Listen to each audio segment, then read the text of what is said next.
Understanding, put on, unraveling the layers. Hello wonderful learners. In today's video, we're diving deep into a commonly used English phrase, put on. You've probably heard it in various contexts, but what does it really mean? Let's discover its multiple uses and meanings together. When we think of put on, the first thing that usually comes to mind is clothing or accessories. For example, I put on my shoes before leaving the house. She put on her glasses to read the menu. Here, put on simply means to wear or to place something on oneself. Another use of put on relates to weight gain or making something heavier. For instance, John has put on a few pounds since last summer. The backpack felt light, so I put on a few more books.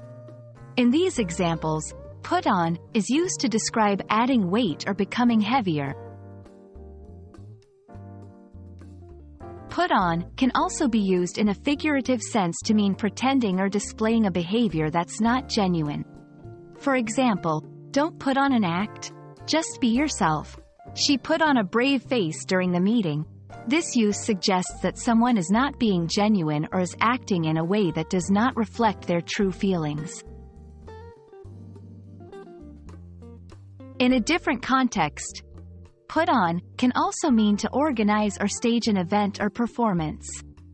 Examples: the school put on a musical every year. They put on a great show last night.